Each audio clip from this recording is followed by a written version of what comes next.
From Interior Alaska's most trusted news source, this is the Fbx Evening News.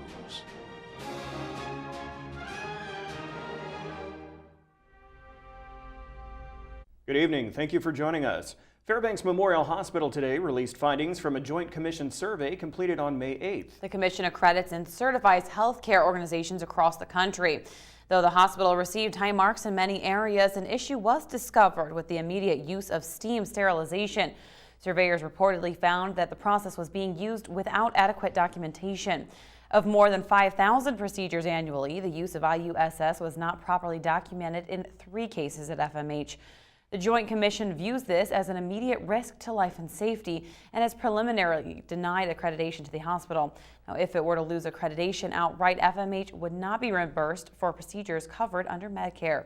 Hospital officials say they rectified the situation immediately and have asked to be re-inspected by the commission, something that will be done unannounced. You make the corrections within 72 hours, but you have to wait for them to come in and see it. We have a 10-point plan correction that we've implemented, focused on discontinuing the practice, communicating the expectations to all medical and nursing staff, training and education of all users in the OR related to the sterilization process, and monitoring and tracking performance continually so we can evaluate the practice. Another elementary school was locked down this afternoon after a threatening phone call. Badger Road Elementary was placed into lockdown shortly after 1 p.m. Fairbanks North Star Borough School District officials say the call was similar to those that have locked down 5 other schools in the district. Law enforcement officials were called in to inspect the grounds, and the lockdown was lifted less than an hour later. The district is continuing efforts to block anonymous numbers in hopes of stopping the phone calls. The district has a variety of phone systems in our facilities, and the majority of them,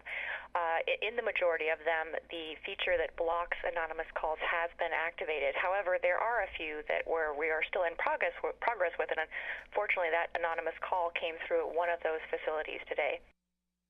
The 2015 University of Alaska Fairbanks commencement ceremony was yesterday at the Carlson Center. Ryan Grimes was there and files the story.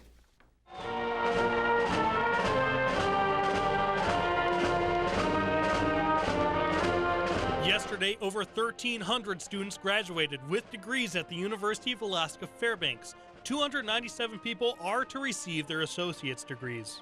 It's crazy. I can't believe how quickly the time went by. This is my 5th year, so it's gone by really quickly, and it was a lot of fun.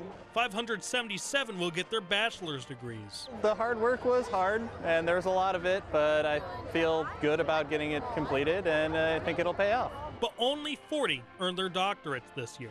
I was out trying to measure different aspects of water when it's 35 below zero, and that in itself is really challenging because water freezes and it's rather difficult to study, but it's great. University of Alaska President Pat Gamble spoke at the commencement. He says that the work of staff members and teachers was crucial for the 2015 graduation. He adds that graduates also need to thank Alaska legislators, who for years have generously funded the things that we've asked for, that have given you the advantage to get the degrees that you've received, to do the research that you needed to do and wanted to do and were able to do. We need to thank those people when we see them, and thank them again and thank them again. But visual effects producer Benjamin Grossman gave the class of 2015 a keynote speech to laugh and learn from. Grossman grew up in Alaska and graduated from the University of Alaska Fairbanks before winning an Emmy and an Academy Award for his visual effects in major feature films. He says UAF provides everything a student would need to get to the top of their fields. I know this from experience. No matter what your degree, by attending the University of Alaska Fairbanks, you have affirmed one critical and important fact that no one in Harvard can claim. You are an Alaskan. Graduate Lakedra Chavez spoke to her class on the unlimited possibilities ahead for everyone. Class of 2015, our futures are waiting for us. Let's go out there and make it happen. This is Ryan Grimes reporting. And of course, congratulations to all the graduates. Yeah, absolutely. I graduated in 1997 from UAF. Oh, man. And just recently finished paying off my student loan, so they had that to look forward to, too. All right, that just shows you're old. But when we come back, we'll have an update on the 13th anniversary of a brutal murder that took the life of Fairbanks woman Mahogany Davis. Also, the community came together in a big way, collecting tons of trash from all over the Fairbanks and North Pole area over the weekend. Those stories are next. Stay with us. Welcome back. A light earthquake rattled the area in the early morning hours today. The Alaska Earthquake Information Center says the 4.5 magnitude quake hit about 1:25 a.m. and was centered 32 miles southeast of Cantwell. It was strong enough to be felt here in the Fairbanks area. Officials said there were no reports of any damage or injuries. A school bus that had just dropped off a load of students at Two Rivers School this morning was involved in an accident. The bus reportedly went off Chena Hot Springs Road near mile 10 and turned over on its side. No details about the accident weren't immediately available, and the status of the driver hasn't been known. Mine rescue will be the topic of tomorrow's Fairbanks Chamber of Commerce membership luncheon. It starts at 11:30 at the Carlson Center. Chris Kennedy, general manager of the Pogo Mine, will talk about how things have changed in mining operations over the years. For example, they used to take a cannery into underground mines and use the canary and use the bird to detect carbon monoxide. Now, technology has replaced the birds and the detection of poisonous gases. The Pogo Underground Mine Rescue Team practices regularly and has even won industry competitions. Kennedy will speak about the history and evolution of underground mine rescue. Saturday was the annual cleanup day throughout the state. With the snow finally melted, trash and debris alongside Alaska's highways and roads was uncovered. Folks often go out of their way to volunteer their time and help our state maintain its beautiful scenery. The Department of Transportation held a thank you for all the cleanup volunteers at Pioneer Park Saturday, and Coordinator Lisa Rice said that the trash along the roadways can add up to a significant amount of weight. Today we, as in the cleanup committee, sponsored a big thank you trash bash for all the volunteers who went out and picked up during cleanup day. Last year we picked up 10 tons. The year before we picked up over 15 tons, which is equivalent to over 55,000 pounds in the last 2 years. We just love Fairbanks and we like to give back and say thank you to all the volunteers. Well, we've been wanting to do it for a couple of years, but we could never get the bags, but we finally got the bags. So that makes a big difference. We drove a couple places that we were going to go and they were cleaned up. They look so nice. So we had to find one that wasn't got yet. People can litter without being caught or without it being real obvious. You know, there's wind and snow, and when it melts, the snow melts away, it becomes obvious. Mother's Day marked the 13th anniversary of the brutal murder of Fairbanks woman Mahogany Davis. Davis was stabbed inside her Little Dipper apartment in 2002, and her case remains unsolved. A neighbor alerted authorities after seeing Davis run from her apartment and collapse in the parking lot of the complex. The mother of three was pronounced dead at Fairbanks Memorial Hospital shortly after she was transported there. Family members of Davis continue to seek justice and have set up an account to raise money for a reward fund. They say that opening lines of communication with the authorities and the new chief of police has increased their hopes for solving the case. The case is still unsolved. No suspects, no leads, no nothing, no arrests. We are feeling a lot more hopeful than we have in years past. It's a good feeling to know that we actually have people in our corner. And if I could say anything to the general public, you know, think about where you were at the time that it happened. Mother's Day, May 10th, 2002, somewhere between the hours of midnight and 2 a.m. If you know anything, heard anything, you know, call the police department. You can donate directly to the reward fund on the site. Now, a link to the page has been provided on our website, webcenter11.com.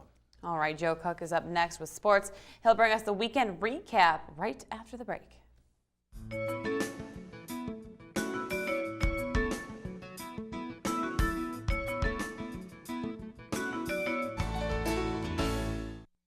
Welcome back, Interior Alaska. Joe Cook here in the sports seat for you this evening with the weekend recap and the second full track and field meet of the season at Lathrop High School. The 1 through 3A teams took the spotlight. Some of Lathrop and West Valley's top athletes were in Anchorage for the Diamond Invitational. You'll see those results in a minute. So the Allison boys and Hutchinson girls, they took the team titles on Saturday. Allison's Cornelius Mingle Jr. won the boys triple jump and 400-meter dash. The top individual performance was from Monroe's Andy Clark. The senior won the triple jump, a long jump, and 300-meter hurdles for the girls division for the Rams. The winning girls team, though, Hutch, got contributions from their 4x200 relay team of Saskia Harrison, Katie Pearson, Emmy Stern, and Veronica Yanish, who won in 2 minutes, 1 second. Well, overall it was pretty good. We beat our time from last weekend, which is good improvements. So. Also beat our record from last year, so yeah, feeling good about it this year. Cool. And then most of all, we set personal records and we got 3 out of 4 of them, so we're doing better. Track and field, the West Valley boys team, they won the Diamond Invitational in Anchorage over the weekend. Charles Sudduth led West Valley winning the 100 and 200 meters. Jarrett Welch won all the jumping events and was second in the 110-meter hurdles for Lathrop, who finished third. The West Valley girls also placed third. Madeline Coe was second in the triple jump to lead the Wolfpack. Allison Hebert took second in the 800 for Lathrop, who finished 7th overall. And after a slow start to the softball season, the Hutchinson Hawks are starting to figure it out. Hutchinson hosted Kodiak on Saturday in a doubleheader. They earned a sweep. The Hawks took game 1 8-4. In game 2, Hutchinson had to come back twice and then hold on for a 7-6 victory. Kodiak eliminated Hutch last year in the state tournament, so the Hawks got a little get back. Cece Cota Sanchez led the Hawks going 2 for 2 with 3 runs in game 2. Kimmy Duffield, she struck out 9 batters and gave up 3 hits in game 1. Hutchinson, they're on a 3-game win streak, and they're now 3-3 on the year. Now, the Lathrop Malamutes, they improved to 3-0 in the Rail Belt after going 3-0 on their Valley road trip. They beat Wasilla 7-4 on Saturday. Kelly Reagan tossed 11 Ks in a complete game for the Mutes. West Valley, they came back from a 3-run deficit and broke a 5-5 tie with 7 unanswered runs for a 12-5 win over Colony. Sarah Gray went 2 for 4 with 3 ribbies for the Wolfpack. It was a little wet on Saturday evening as the Lathrop Malamutes and Monroe Rams got after it on the pitch. Even with the precip falling, the Malamutes were scoring as Alec Pilcher, he gets a goal and celebrates. Look at that there, sliding on the turf. Connor Wager, he also get a header to increase the Malamute lead. Monroe's Garrett Grahek, he scored on a penalty kick to prevent the shutout, getting the goal for the Rams. But Brett Carlson finds Eric Burnoff for another score. And Lathrop, they will go on to win the first rain game of the year, 5-1 over Monroe. Another weekend soccer games, the West Valley girls, they blank Hutchinson 3-0. Kiera Simpson and Riley Baumgartner provide the points for the Pack. West Valley, they are now 6-3 overall and 4-0 in the MAC. The West Valley boys, they shut out Allison 6-0, led by Braden DeWeese's hat trick. The Wolfpack are 7-3-2 overall and 6-0 in the MAC. So the West Valley soccer program, they're now first in the girls and boys divisions. After seeing these final scores, you may think Allison and Monroe were playing football, but they were actually on the baseball field. Saturday, the team split a doubleheader. The Rams won the first game 17-13. Then the Ravens came back and won game 2, 23-20. Ryan Michelle had an inside the park grand slam for the Rams in game 1, while Jack Winkler, he went 3 for 3 with 3 ribbies and 3 runs scored for the Ravens in game 2. Also, Lathrop swept Delta on the road, winning 14-3, and then 21-1. Joshua Esau Thomas was 3 for 3 with 4 ribbies for Lathrop. And now we wrap up the weekend recap with this week's I-5 Interior Top 5 plays. Check them out. At number 5, despite the 0-2 loss to the West Valley Wolfpack, North Pole goalkeeper Taylor DeAngelis makes some point-blank saves for the Patriots on Thursday night.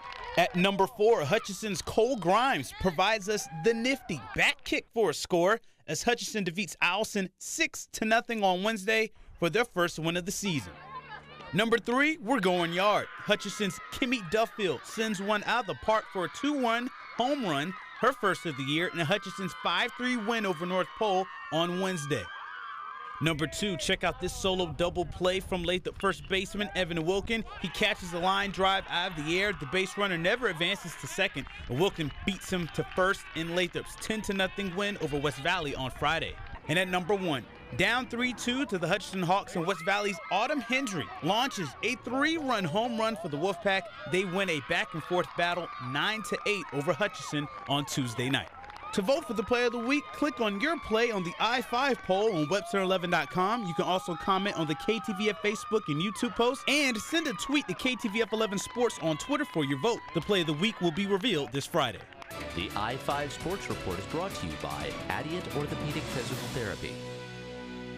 And that'll do it for sports tonight. Mike Schultz is next with your full weather forecast, and we'll catch you next time.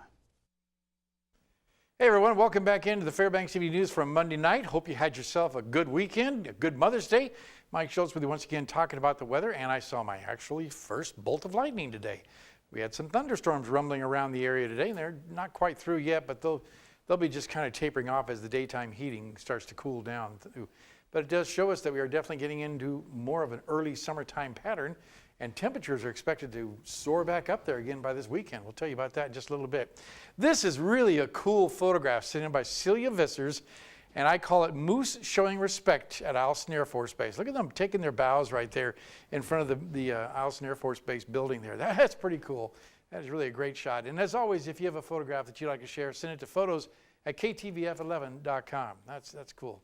Here's your numbers right now. 63 degrees, that's the high. The low last night, 35. Look at that record high in 1995. 88 degrees, unheard of. Record low, 19 in 1964. Sunrise and sunset, over 18 hours of daylight, 18 hours and 13 minutes to be exact. A gain of 7 minutes from yesterday. On the satellite radar, you can see those showers and thunderstorms developing the afternoon heating and then moving rapidly from the west to the east. And they're not quite out of the area yet, but they will be, like I said, moving down and just diminishing as the day's heating drops off too. More showers associated with this system moving up over southeast Alaska and across the Prince William Sound area. And on our latest big map picture, you can see the things, they're looking pretty good around the southeastern sections, right near 60 degrees. A few showers earlier today in the Anchorage Bowl, but right now it's just partly cloudy skies. Kodiak at Sunshine, 48. Along the Aleutian Chain, 48 at Cold Bay. And up and down the west coast, it's even warming up in Nome, 43 degrees. Not too bad. Not too bad in Barrow either, 31 degrees with cloudy skies and 61 at Fort Yukon. All right, lower 48 weather has been a really wild weekend. We were talking about it last week, and boy, they are just getting hammered, especially the deep south, but the west coast, even Seattle reporting some thunderstorm activity. Nice weather over around the Las Vegas and Phoenix area. Dallas at 73 degrees. They've had lots of storms this weekend. And as you take a look at the satellite and radar, as you can see up and down the eastern seaboard, things are looking pretty good. Now, what's going on as far as the overall picture? Again, look at the storms developing along this frontal boundary here, and that is resulting in widespread thunderstorm activity. Again, some of it's severe, but nothing producing tornadoes. That's the good news. What else is going on? Well, this system is slowly moving to the east, and as it does, it will take its storms with it to the east, and things will finally start to dry out and get a lot better for the folks out to the west. And the overall picture for the jet stream is kind of interesting. As you can see, it's taking a pretty good dive down to the south, which means you'll have, once again, showers and thunderstorms over the southern sections of California. And then nice weather on the high pressure here. And then a little bit of a dip here will help bring showers across the Great Lakes. Okay, back to Alaska for tomorrow in the northern sections. Cloudy skies with fog at Barrow. Mostly cloudy skies for Nome and rain showers expected at Fort Yukon. Here in the interior, we'll be looking at, for the most part, scattered afternoon showers at Fairbanks and Healy, but just partly cloudy skies in Delta. And over southeast Alaska, not too bad. Looking at mostly sunny skies at Juneau and Ketchikan with temperatures in the low to mid 60s. Not too bad at all. Over the southwest part of the state, once again, a mixed bag of weather. Periods of rain for Cold Bay, cloudy in Bethel, but mostly sunny skies for Kodiak. And down over the south central regions, around the Anchorage Bowl, becoming partly cloudy in Anchorage with decreasing clouds for Valdez and Homer. Okay, time once again for our kids' weather, our final week of kids' weather. And this week we're going to travel to the Ladd Elementary School and listen to an interesting story from a young lady. My weather story is about when I used to live in Oregon. There were these huge chunks of ice from when it would rain really hard. The rain would turn to hail. One time, my older brother had no shirt on, just shorts and flip-flops, and he went outside during the hailstorm and got hit with a huge chunk of ice. And she told me the next morning her brother had a pretty good bruise on his arm. Again, thanks to Mount McKinley Bank for sponsoring our kids' weather. Tomorrow night, a young man and a young lady will be here together to present a cool weather picture. Here's your forecast for the remainder of the night. Isolated thunderstorms and scattered showers diminishing rapidly, 40 degrees, the overnight low. Tomorrow's forecast, cloudy skies with 64 degrees for the high, and again, some scattered afternoon rain showers possible. The look at the 5-day, that looks really good. Temperatures warming back up again. As you see here, the low 70s over the weekend coming up. Otherwise, temperatures will be really very comfortable. Overnight lows also warming up dramatically to the mid-40s by Friday and Saturday and Sunday. And no rain in the forecast either, so once again drying out, but I guess you got to take the bad with the good, huh? I think that's a great forecast. I mean, 73 times this week alone. That'll keep the mosquitoes away. I sure will. But it'll also dry out all the vegetation too, so we got to keep an eye on that also. All right, thanks, Mike. That will wrap up this edition of the Fairbanks Evening News. We are glad you could join us, but before we leave you tonight, KTVF and Bailey's Furniture are teaming up for a Spring Dream giveaway where you can win a furniture package from Bailey's valued at $2,500. And this week's mystery word is memory. Visit Bailey's Furniture for more information and your chance to win. Okay, tonight on NBC Nightly News, a ferocious tornado outbreak has 49 million residents on high alert. That is next with Lester Holt. A reminder to tune in tomorrow morning for news updates during the Today Show. All right, from all of us here at the News Center, we hope you have a good night. Good night.